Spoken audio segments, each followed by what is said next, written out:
Salut à tous, et bien voilà, petite présentation du matériel de la truite. Comme tout le monde le sait, la truite c'est dans 2 semaines. Du coup, bah voilà, je vais présenter le matériel truite que j'utiliserai pour 2019. Bien entendu, on est en 2019.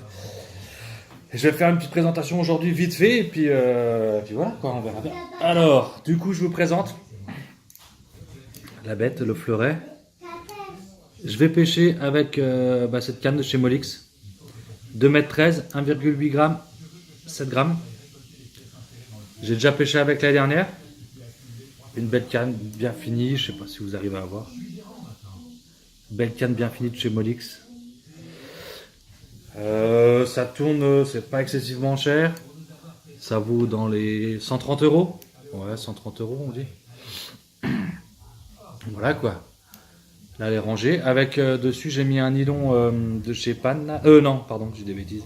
Un Suissex, le diamant KX7 de chez Suissex en 16 centièmes. Ça vaut 11 euros la bobine de 150 mètres. Un bon nylon, moi je trouve que je n'ai pas de soucis avec, ça va très bien. Des petits accroche-cannes là, Adam, c'est pas mal ça aussi. Pareil, ça vaut dans les 5-6 euros, c'est sympa. Ouais. Au moins les cannes sont bien rangées, elles sont propres, on peut les mettre dans la voiture, on peut les ranger à la maison. Dessus, j'ai mis un moulinet, un Suissex, un Quickspin. C'est la nouveauté de cette année en 10, Quickspin 10. Ce qui équivaut à un moulinet de 1000, taille 1000, ça vaut 50-55 euros en commerce. C'est pas mal. C'est propre, ça tourne. Après, voilà, pour la truite, moi, j'y vais pas beaucoup à dire. Du coup, c'est large, j'en ai assez avec ça, je veux dire. Ensuite, avec tout ça, un sac. Transporter tout ce qui est... Ça, c'est un sac Adams. Ça vaut pareil, dans les 40 euros, 45 euros. Un sac Adams avec des pochettes partout. Une pochette devant pour ranger tout ce qui va bien, les pinces, pochette là sur le côté, je ne sais pas si vous voyez, pochette sur le côté, une pochette devant, une autre pochette là sur le côté, chiffon, on peut mettre tout son bar là pour aller à la truite. Fermé, une autre pochette sur le dessus là, ça là elle est bien pratique parce qu'elle est extrait pour, je vous montre, mettre les lunettes polarisantes bien sûr, à la truite c'est toujours top d'avoir des polarisantes. Ça, il se porte en... Alors, tac, il se porte sur le côté comme ça. Vous pouvez voir, pif. Ceux qui n'aiment pas, petite technique sur le sac. Paf.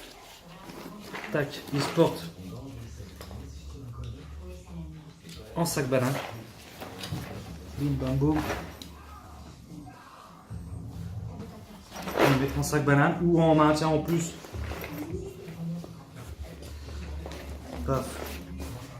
Soit en maintien, soit en sac banane, ça dépend, au plaisir, chacun voit comme il le sent. Moi je m'en sers pour la truite, moi aussi pour le street fishing. Comme j'habite au bord de la Moselle, voilà, il me sert double utilité du sac. Il va bien, et puis je veux dire, le tarif, c'est vraiment pas excessif dans les 40 euros. Il est assez gros quand même, hein, comme vous regardez. C'est pas assez gros, pas trop gros. Moi j'aime pas les gros trucs où on s'ennuie avec. C'est plutôt chiant d'avoir sur le côté tout le bordel. Que là, impeccable. Dedans, 2 boîtes de leurre. Que moi je mets parce que j'ai assez. Avec 2 boîtes pour la truite, c'est large. Ma canne, mon moulinet, mon sac. Et puis voilà quoi.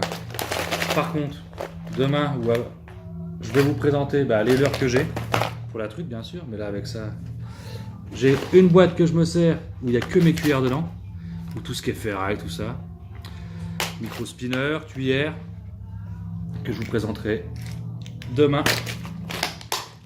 Et mon autre boîte où à l'intérieur je n'ai que mes petits poissons nageurs. Une gamme complète où là j'en ai largement assez avec les 2 boîtes. Ça sert à rien de partir avec 2 tonnes. 2 boîtes là dans le sac, tac. Un casse-croûte, un pâté lorrain. Un coca, un machin, des chiffons, les pinces, tout ce qui va bien, la canne, et puis on est parti pour faire une belle partie de pêche. Voilà. Du coup, sur ce, je vous laisse sur ce dernier mot. Je vous souhaite une bonne soirée, puis on se voit demain pour vous présenter tout le reste des leurres, pour espérer faire une belle ouverture.